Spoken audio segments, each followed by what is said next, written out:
The envelope had been sitting on the attorney's desk for 11 years. Eleanor Marsh did not know this yet. She was 62 years old, and she was standing in a hallway that smelled of floor wax and old roses, watching the door to conference room be closed slowly in her face. Not slammed, not dramatic, just quietly, deliberately, firmly shut. The kind of closing that communicates something a slammed door never could. It says, "You are not worth the energy of anger. You are simply not worth anything at all." She stood there for a moment. Her hands, which she had folded neatly over her handbag, were perfectly still. She had learned stillness early. In the orphanage, stillness was armor. You learned to make yourself small and quiet and unremarkable, because the children who cried were the ones who got sent back, and the ones who got sent back never came home again. Eleanor had spent a lifetime perfecting the art of stillness. Even now, at 62, with silver threading through her dark hair and crow's feet deepening at the corners of her gray eyes, she stood like a woman who had learned not to expect very much.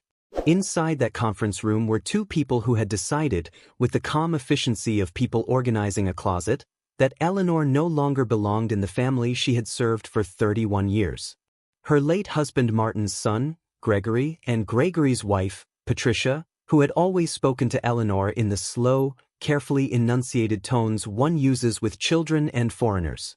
They were in there with a lawyer named Harmon who wore a tie the color of old mustard and who had not once looked Eleanor in the eye. She had given everything to that family. 31 years of her life, her best mornings, her patient evenings, her quiet Sundays, her whole accumulated becoming.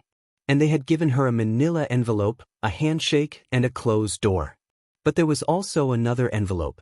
One she hadn't noticed yet, tucked in the outer pocket of her bag by Harmon's young paralegal, a girl with apologetic eyes who had pressed it into Eleanor's hand so softly it felt like a secret, and whispered, "This came for you. It's been here a long time." Eleanor would open it in her car. And everything she thought she knew about her own life would begin to dissolve, slowly and then all at once, like frost under morning sun. But first, you need to understand who Eleanor Marsh really was. Because you cannot understand what she found in that mountain house until you understand what she came from, and where she started. And if you are the kind of person who believes that the universe sometimes moves slowly but never carelessly, that sometimes the longest delays carry the most deliberate intentions, then stay with this story.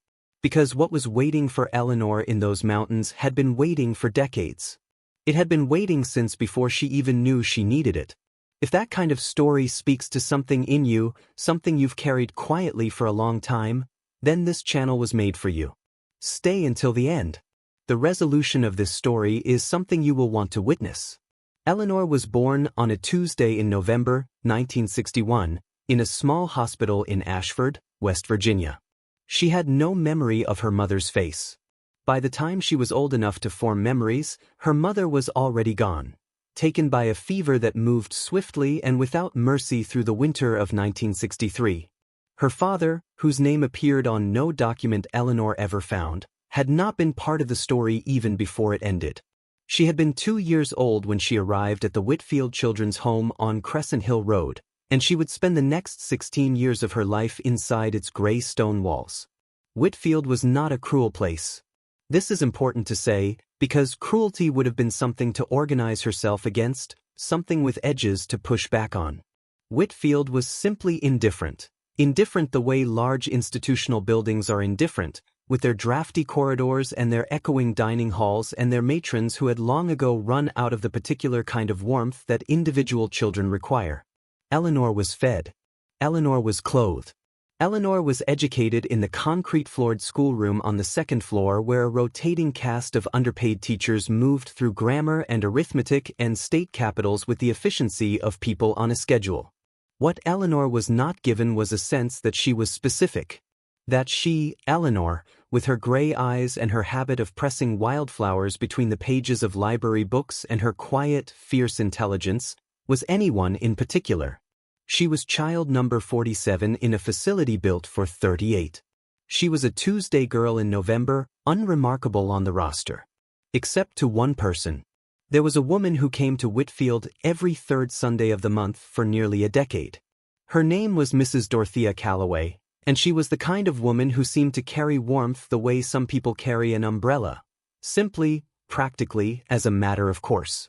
She ran the supplemental reading program, which most of the other children attended with the enthusiasm of people attending a mandatory dental appointment. Eleanor attended with her whole heart. She read everything Dorothea brought. Every novel, every collection of poetry, every dog-eared travel memoir about places Eleanor had never seen and could not quite imagine. Dorothea always brought extra for Eleanor. That was the first thing Eleanor noticed, that sometimes the bag of books had a second, smaller stack on top, wrapped loosely in brown paper, with a small note written in a particular looping hand.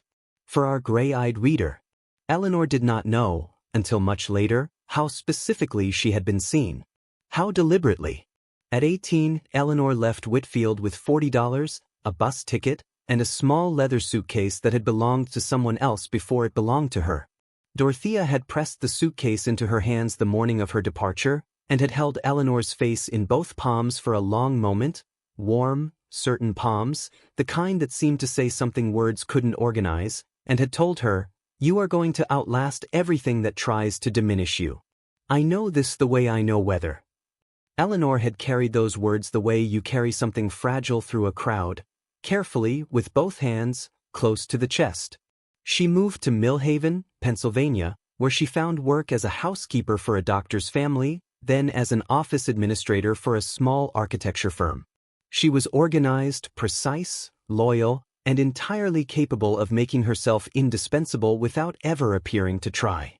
In 1987, she met Martin Prescott at a church supper where she had been helping serve, and he had been standing near the window looking at the frost forming on the glass with an expression of such unguarded tenderness toward something so small and ordinary that Eleanor had thought, "This is someone I could build a life beside."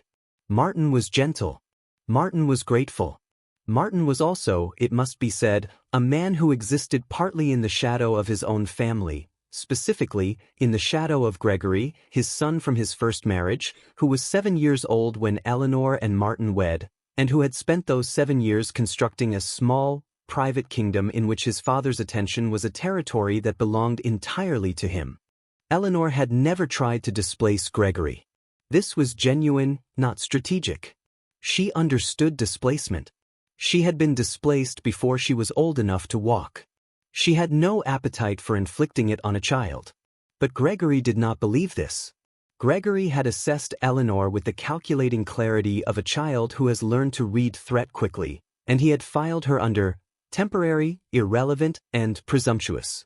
Even as he grew up, grew tall, graduated from business school and married Patricia Waverley, who had the particular kind of prettiness that comes fully equipped with a sense of entitlement, Gregory had never revised his assessment of Eleanor. Eleanor did not ask for much. She managed the household with quiet precision. She cared for Martin when his heart began to fail, which it did incrementally over 7 years, each year a little more surrender to the body's slow diminishment. She sat with him through nights that went blue with fear and gray with exhaustion, and she held his hand through the particular silence that comes before the last kind of silence, and she never once asked what she would receive when it was over, because that was not the question she was asking. Martin had told her, once, near the end, that he had taken care of things. He had used those exact words, taken care of things, with a quietness that could have meant several different things, and Eleanor had simply pressed her cheek against his hand and said, "Rest. Just rest." He died on a March morning in 2019, when the light was still thin and cold and the crows were making their first tentative arguments in the bare elm outside the bedroom window. Eleanor had been sitting beside him. She had not been sleeping. The will reading was 8 days later. It was in that conference room with the old mustard-tie lawyer. And Eleanor learned, with the methodical clarity of a document being read aloud in a legal voice designed to remove all emotion from fact, that Martin had left his entire estate, the house, the accounts, the small investment portfolio, to Gregory. As his son. As his blood. For Eleanor, there was a single notation, a generous severance payment, calculated on the basis of her years of service. Not years of marriage. Years of service. Gregory had not even attempted to look sympathetic. Patricia had offered Eleanor a small, measured smile, the kind that contains, within its careful architecture, both dismissal and satisfaction. And then Harmon, the lawyer, had closed his folder and said, "I believe that concludes today's proceedings," and Gregory and Patricia had moved into a brief, private consultation, and Eleanor had been guided gently toward the hallway by a young paralegal with apologetic eyes. And then the door had closed. She stood in that hallway for 30 seconds. Maybe 40. Then she walked to the elevator, pressed the button, stepped inside, and descended 14 floors in a stainless steel box that reflected her own face back at her in slightly distorted form, a little flattened, a little pale, but recognizable. In the car, she sat for a long time without turning the key. The paralegal's envelope sat in her lap. She could feel it through her coat, thin and light, the way important things often are, as if weight has nothing to do with consequence. She opened it. Inside was a single sheet of paper, folded in thirds, bearing the letterhead of a law firm she did not recognize, Graves, Calloway and Marsh, attorneys at law, Millhaven, West Virginia. The contact name at the top was an attorney named Daniel Graves. The letter was dated 11 days prior to Martin's death, as if someone, somewhere, had been watching the clock. It read, in its formal and careful language, that Eleanor Marsh had been designated as the sole beneficiary of an estate registered in the name of a Dorothea Elspeth Calloway, who had passed away 11 years ago in the autumn of 2012, and that the estate, a parcel of mountain land and the structure upon it, located in the Allegheny Highlands of West Virginia, comprising approximately 40 acres, had been held in legal trust pending Eleanor's claim, and was now, upon receipt of this notification, entirely hers. Entirely hers. Eleanor read the letter 3 times. Then she lowered it to her lap and looked out through the windshield at the gray parking structure wall and at a small brown sparrow sitting on a concrete divider, turning its head from side to side with the alert, rapid attention of something that has learned to read its environment very quickly. She thought about Dorothea's warm palms against her face. She thought about brown paper packages of extra books. She thought about that particular looping handwriting, for our gray-eyed reader. And for the first time since the conference room door had closed, Eleanor Marsh allowed herself to cry. Not from grief. Not from anger.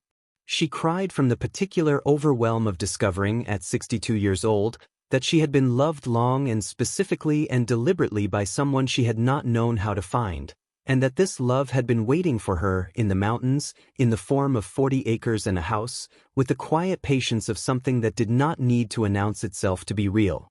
She wiped her eyes with the precise, unflustered gesture of a woman who has cried before and knows how to resume. She folded the letter along its original creases and placed it back in its envelope. Then she turned the key in the ignition. She had a phone call to make to a lawyer in West Virginia. And then she had a mountain to find. There is a particular quality to grief when it has nowhere to go. Eleanor had experienced this before, in the orphanage, when the Hendersons had decided not to adopt her after a weekend visit, and she had returned to Whitfield on a Sunday evening knowing she was not going back with them, when she had found, at 23, a photograph of a woman in her mother's coat among a neighbor's things, a coat she recognized from a single blurry photograph, and understood that she had been walking past pieces of her own history without a map. She knew how grief settles when there is no place to direct it. It becomes a low, permanent hum behind everything, like weather inside the body. The weeks after Martin's death and the will reading were like that. Gregory moved with practiced efficiency. Eleanor had 30 days to vacate the house she had lived in for 22 years. Gregory came with movers, not aggressively, not with any overt triumph, but with the brisk organizational energy of a man reclaiming something that was always, in his internal accounting, rightfully his. Patricia walked through the rooms with her phone out, taking photographs, already redesigning in her mind. She paused in the kitchen, where Eleanor had spent thousands of mornings, and said, in that carefully enunciated voice, "This was always such a functional space, wasn't it? But I think we'll open it up." Eleanor did not respond to that. She was carrying a box of her own books. Gregory stopped her in the hallway near the front door, not unkindly, but with the particular efficiency of a man who wants an obligation discharged quickly. He pressed an envelope into her hands. The severance payment, made out according to the will's stipulation. It was not a small amount of money. Gregory was not, in his own estimation, an unfair man. He believed in the transactional clarity of what had been earned versus what had been assumed. Eleanor had been an employee. She had received an employee's due. He had honored the terms. He met her eyes with a look of measured finality and said, "I hope this gives you a good start." "I really do, Eleanor." The use of her first name, deployed now, after 22 years in which she had been Mrs. Prescott, or, in Gregory's preferred usage, simply she, felt like a small, careful removal. Like taking back a title you had never officially bestowed. She thanked him. She thanked him because she was not performing a role, and because cruelty and ingratitude were not tools she carried, and because, in some part of her that had been formed in a gray stone building on Crescent Hill Road, she simply did not need to reduce herself in order to respond to being reduced. She thanked him quietly, took the envelope, and walked out of the house for the last time. She moved into a small rented room above a laundromat on the east side of Millhaven. The room was beige and practical and smelled perpetually of warm cotton from the machines below, which was, Eleanor found, not entirely unpleasant. There was something almost maternal about it, the constant gentle heat and the slow rumble beneath the floors, like living inside something alive and working. She unpacked her books first, as she always had. Then her photographs. Then her small collection of pressed flowers, still inside the covers of the paperbacks she had carried since her 20s. And then she sat on the edge of the narrow bed and called the number on the letterhead. Daniel Graves answered on the second ring, as if he had been expecting this call for 11 years and had simply been waiting with good professional patience.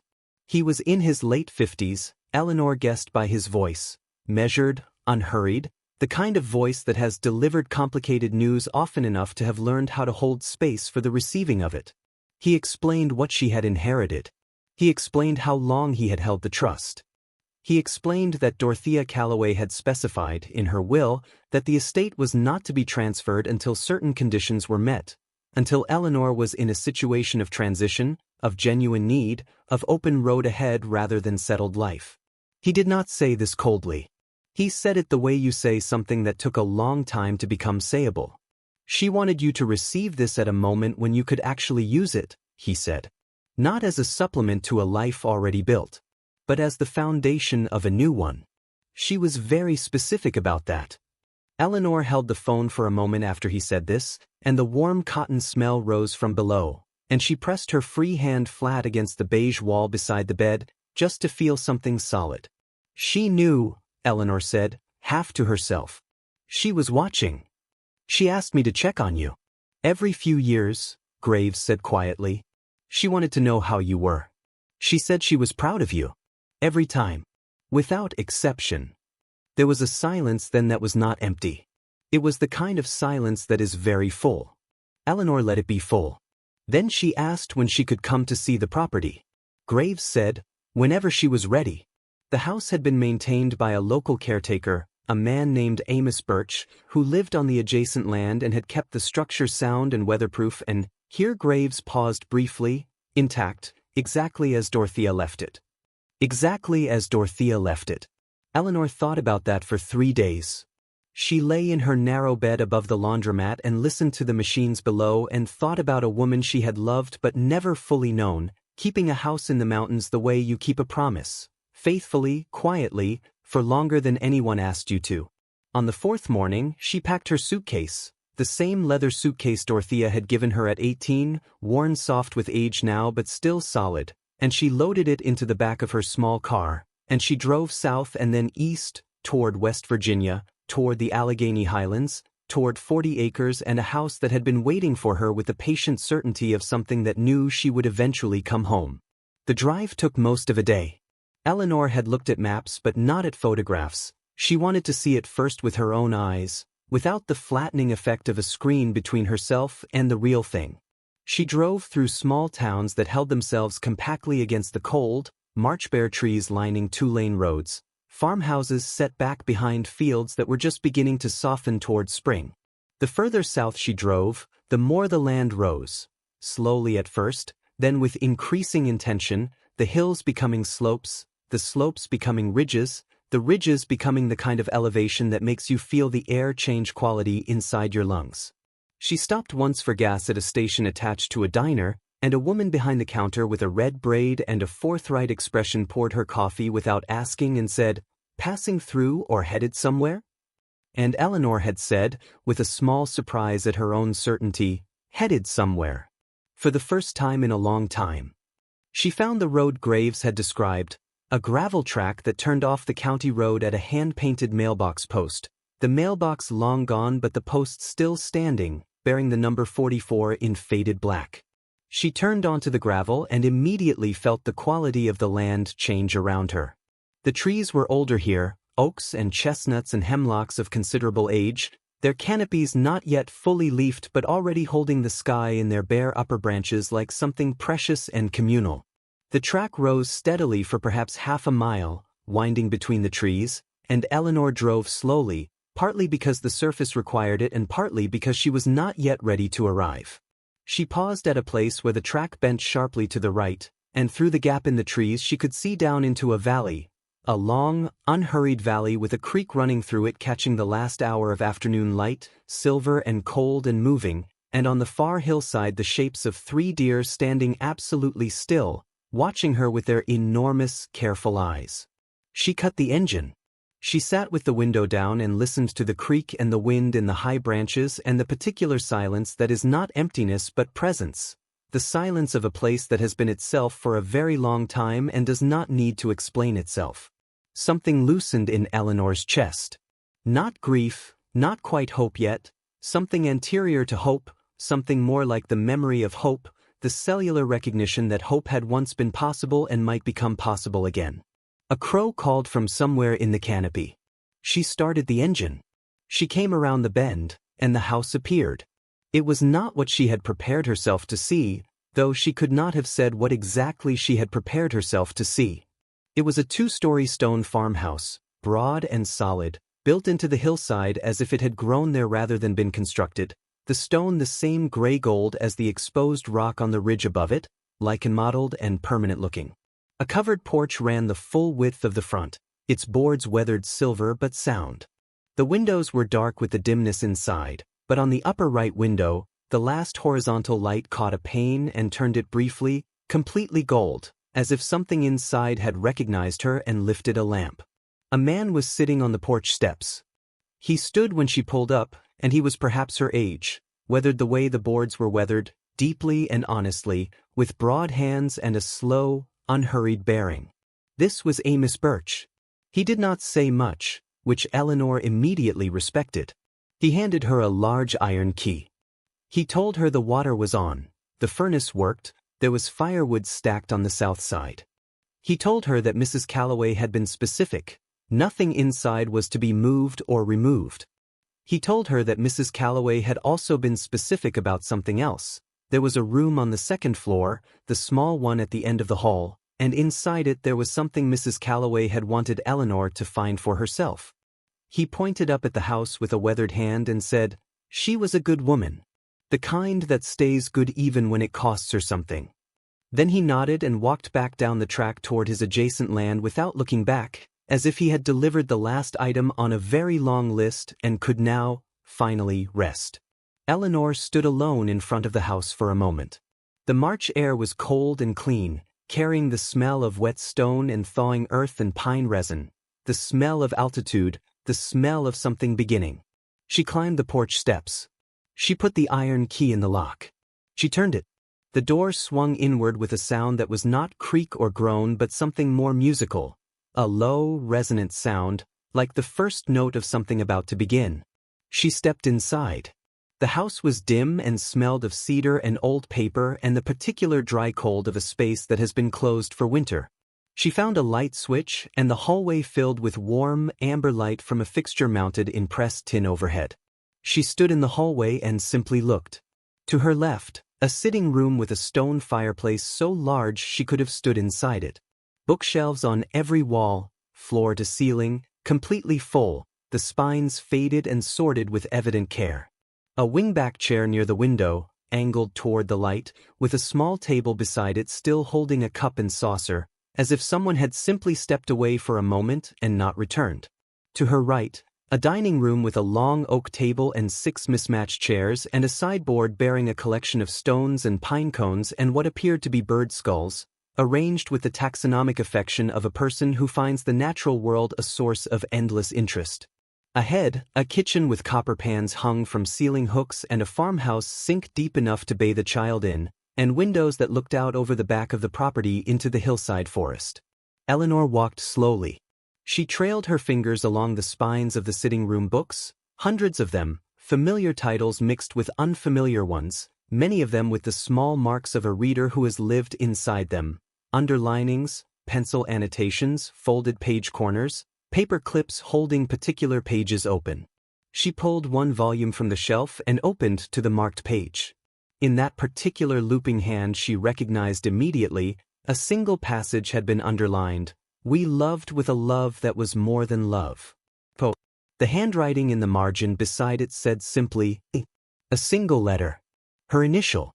Eleanor pressed the book to her chest for a moment. Not dramatically, not consciously, just the way your body sometimes does what your mind has not yet caught up to. Then she placed it carefully back on the shelf.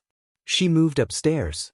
The staircase was solid under her feet, the banisters smooth and dark with generations of hands. There were 2 larger rooms at the front and a bathroom with a clawfoot tub that appeared to have been recently cleaned, and then, at the end of the hall, a smaller door, narrower than the others, painted the same white as the walls so that it was almost invisible until you were directly in front of it. She opened it. It was a study. Small and full. A writing desk against the window that looked directly out over the valley she had seen from the road, the creek still faintly visible as a silver thread in the dimming light. On the desk, a lamp. A glass paperweight containing a dried wildflower, a pressed violet, Eleanor noted, with a catch in her throat. And in the center of the desk, a wooden box, approximately the size of a shoebox, with her name on a small card affixed to the lid. Not Mrs. Prescott. Not the beneficiary. Eleanor. Just Eleanor. Her own name returned to her. She sat down in the chair at the desk. It fit her as if it had been adjusted for her specifically, and she lifted the lid from the box. Inside, a bundle of letters tied with pale blue ribbon. A small leather journal. Several photographs. A folded document that bore the seal of a West Virginia court. And on top of everything, a single white envelope with her name on it in that looping hand, and beneath her name, in smaller letters, "Read this first. The rest will make sense after." She picked up the envelope. Her hands were perfectly steady. She opened it. The letter was 12 pages long, handwritten on cream stationery in the same looping script Eleanor had known since childhood. It was dated November 3, 2012, 3 weeks before Dorothea Calloway died in a Millhaven hospital from a stroke that took her quietly and without what anyone could call adequate warning. The letter began not with apology, which was what Eleanor had half expected, but with the simplest possible sentence. "Eleanor, I need you to know that I have known exactly who you are since the day you were born." Eleanor sat very still. Outside the window, the last light was leaving the valley. Inside, the lamp made a small warm circle on the pages she held. The letter continued. Dorothea explained that she had been, for many years, a close friend of Eleanor's mother, a woman named Rose Callum, who had grown up in the same small West Virginia town as Dorothea, who had left at 17 and drifted north toward Pennsylvania in the way that young women without resources sometimes drifted north, following the faint gravity of rumored opportunity. Dorothea had lost track of Rose for several years. By the time she found her again, Rose was in the hospital in Ashford with the fever that would take her, and Eleanor was 2 years old, and the arrangements were already being made. Dorothea had sat at Rose's bedside for 3 days. And Rose had asked her, not with words by then, but with her eyes, with the particular communication of a woman who knows she is running out of time and has one remaining requirement of the universe, to watch over her daughter. "I promised her," the letter said. "I promised her in the way you promise someone who cannot hold you to it with words. I promised her with my whole self. And I have kept that promise every day of my life since." Eleanor turned the page. Her breathing was even. Her hands did not shake. But something behind her eyes was becoming very warm, and she let it become warm without managing it. Dorothea explained the reading program at Whitfield, how she had requested the volunteer role specifically, had arranged it so that she could come regularly without causing disruption to the orphanage's rhythms, without triggering the instinct for caution in administrators who did not, on principle, welcome too much individual attention to any one child. She had been careful. She had been patient. She had watched Eleanor grow up from the kind of careful, specific distance that is not indifference but its opposite, the most disciplined form of love, the kind that puts the beloved's stability above its own need to be known. "I wanted to tell you so many times," the letter said. "I want you to know that the silence was never coldness. It was the hardest thing I have ever done. Every Sunday I drove home from Whitfield I cried for the first mile and then I told myself, she is doing well, she is safe, she is reading, she is becoming." And that was enough. It had to be enough. The letter described how Dorothea had tracked Eleanor quietly through her adult life.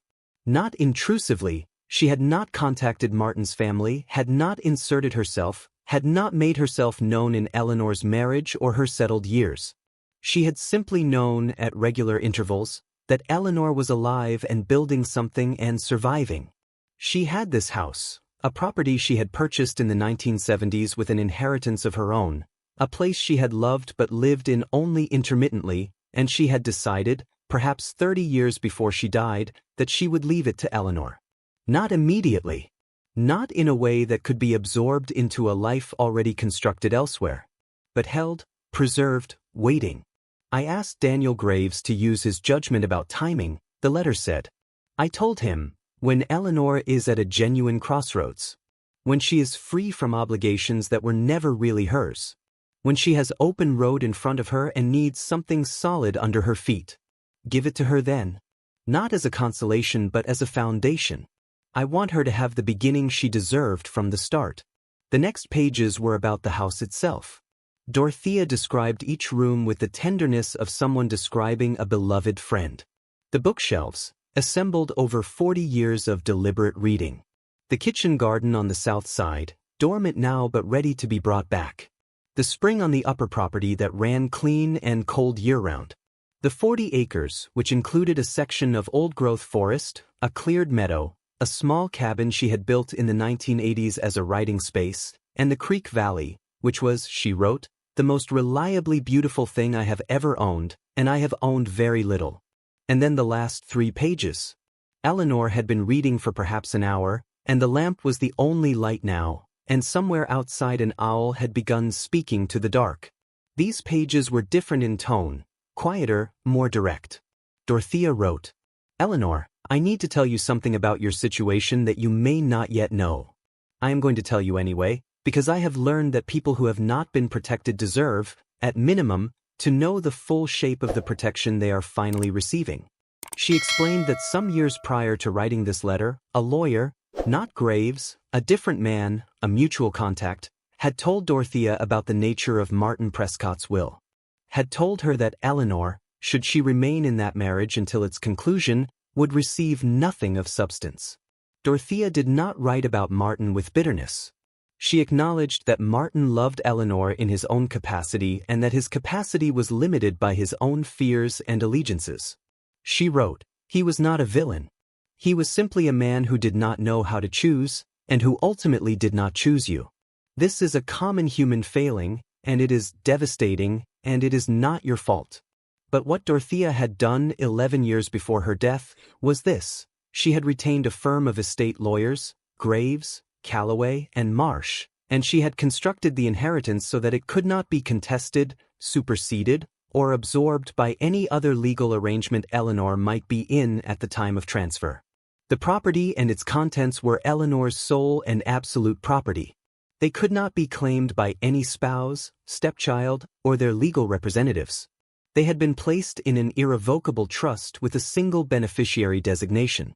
Even if Eleanor had brought a divorce lawyer or an estate dispute into the picture, even if Gregory had somehow learned of the trust's existence and attempted to attach it to Martin's estate, the structure was impenetrable. Dorothea had, with the help of Daniel Graves, quietly and legally and with the patient precision of someone who had been thinking about this for a very long time, made absolutely certain that what was Eleanor's could not be taken from her. The final paragraph of the letter read, "I am sorry that I could not be your mother. I am sorry that the world made that impossible, and that I let my own fear of disrupting your stability keep me from being braver sooner. But I am not sorry for what I have left you. I leave you this house, these books, this valley, this air, this clean water, this 40 acres of mountain land that no one can take from you, not by will, not by law, not by the particular human cruelty of making someone feel like they never belonged anywhere. You belong here. You have always belonged somewhere. I have simply been keeping the place warm until you could come. I love you, Eleanor. I have loved you since before you could speak. I will love you beyond any address either of us ever holds. Dorothea." Eleanor set the letter down on the desk and sat for a very long time without moving. The owl spoke again, outside, closer now. The lamp made its small, warm, unwavering circle. And Eleanor Marsh, 62 years old, a woman who had learned stillness as armor and endurance as survival, put her face in her hands and wept, fully, without restraint, without performance, the way you weep when something you had almost stopped believing in turns out to have been real all along. She wept for Rose, her mother, who had loved her with the only resource she had left at the end, the act of asking someone else to carry the love forward. She wept for Dorothea, who had honored that ask for 60 years. She wept for the child in the gray stone building who had pressed wildflowers between pages and not known that someone was watching over her with enormous, patient love. She wept for the 31 years of mornings given to a family that had filed them under service rendered. And then, and this surprised her when it came, she laughed. A short, real, slightly astonished sound. Because the trap was so elegant. Because Gregory and Patricia were sitting in a house they had reclaimed with such satisfaction, looking at their investment, and they had no idea that Eleanor was sitting in a stone farmhouse in the Allegheny Highlands with 40 acres and a valley full of silver water and 60 years of books and the knowledge that she had been loved, specifically and deliberately, her entire life.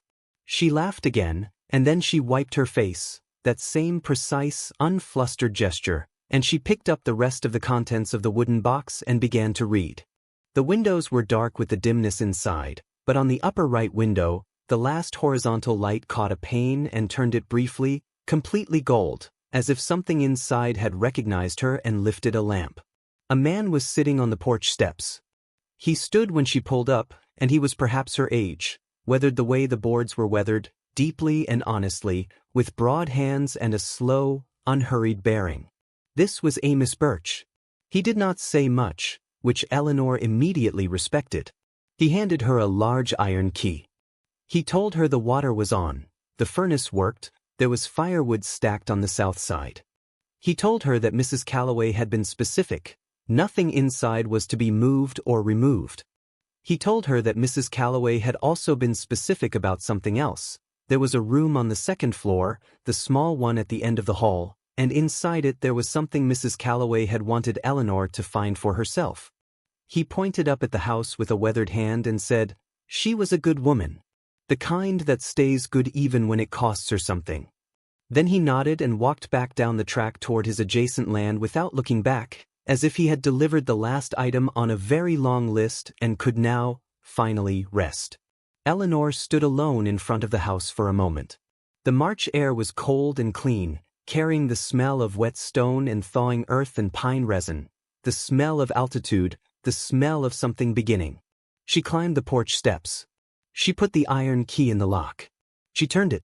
The door swung inward with a sound that was not creak or groan but something more musical. A low, resonant sound, like the first note of something about to begin. She stepped inside.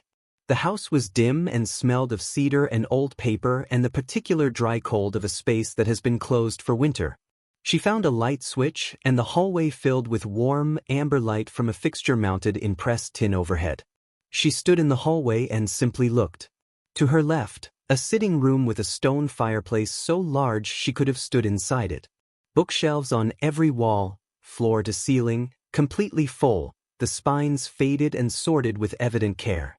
A wingback chair near the window, angled toward the light, with a small table beside it still holding a cup and saucer, as if someone had simply stepped away for a moment and not returned. To her right, a dining room with a long oak table and 6 mismatched chairs and a sideboard bearing a collection of stones and pine cones and what appeared to be bird skulls, arranged with the taxonomic affection of a person who finds the natural world a source of endless interest.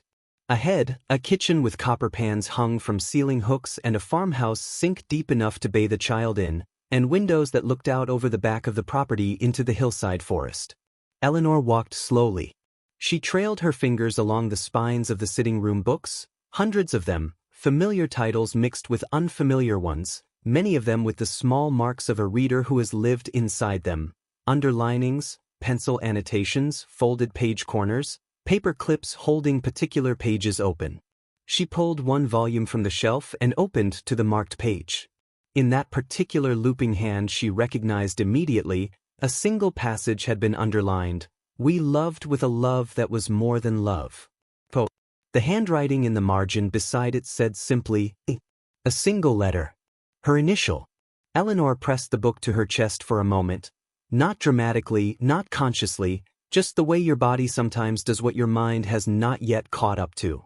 Then she placed it carefully back on the shelf. She moved upstairs. The staircase was solid under her feet, the banisters smooth and dark with generations of hands. There were 2 larger rooms at the front and a bathroom with a clawfoot tub that appeared to have been recently cleaned, and then, at the end of the hall, a smaller door, narrower than the others, painted the same white as the walls so that it was almost invisible until you were directly in front of it. She opened it. It was a study. Small and full. A writing desk against the window that looked directly out over the valley she had seen from the road, the creek still faintly visible as a silver thread in the dimming light. On the desk, a lamp. A glass paperweight containing a dried wildflower, a pressed violet, Eleanor noted, with a catch in her throat. And in the center of the desk, a wooden box, approximately the size of a shoebox, with her name on a small card affixed to the lid. Not Mrs. Prescott. Not the beneficiary. Eleanor. Just Eleanor. Her own name returned to her. She sat down in the chair at the desk. It fit her as if it had been adjusted for her specifically, and she lifted the lid from the box. Inside, a bundle of letters tied with pale blue ribbon. A small leather journal. Several photographs. A folded document that bore the seal of a West Virginia court. And on top of everything, a single white envelope with her name on it in that looping hand, and beneath her name, in smaller letters, "Read this first. The rest will make sense after." She picked up the envelope. Her hands were perfectly steady. She opened it. The letter was 12 pages long, handwritten on cream stationery in the same looping script Eleanor had known since childhood. It was dated November 3, 2012, 3 weeks before Dorothea Calloway died in a Millhaven hospital from a stroke that took her quietly and without what anyone could call adequate warning. The letter began not with apology, which was what Eleanor had half expected, but with the simplest possible sentence. "Eleanor, I need you to know that I have known exactly who you are since the day you were born." Eleanor sat very still. Outside the window, the last light was leaving the valley. Inside, the lamp made a small warm circle on the pages she held. The letter continued. Dorothea explained that she had been, for many years, a close friend of Eleanor's mother, a woman named Rose Callum, who had grown up in the same small West Virginia town as Dorothea, who had left at 17 and drifted north toward Pennsylvania in the way that young women without resources sometimes drifted north, following the faint gravity of rumored opportunity. Dorothea had lost track of Rose for several years. By the time she found her again, Rose was in the hospital in Ashford with the fever that would take her, and Eleanor was 2 years old, and the arrangements were already being made. Dorothea had sat at Rose's bedside for 3 days. And Rose had asked her, not with words by then, but with her eyes, with the particular communication of a woman who knows she is running out of time and has one remaining requirement of the universe, to watch over her daughter. "I promised her," the letter said. "I promised her in the way you promise someone who cannot hold you to it with words. I promised her with my whole self. And I have kept that promise every day of my life since." Eleanor turned the page. Her breathing was even. Her hands did not shake. But something behind her eyes was becoming very warm, and she let it become warm without managing it. By late summer, the first two residents arrived.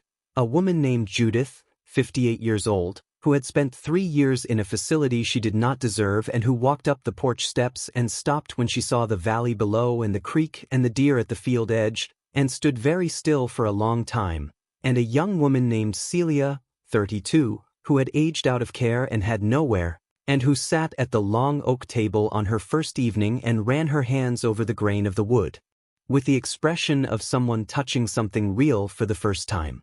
Eleanor made dinner.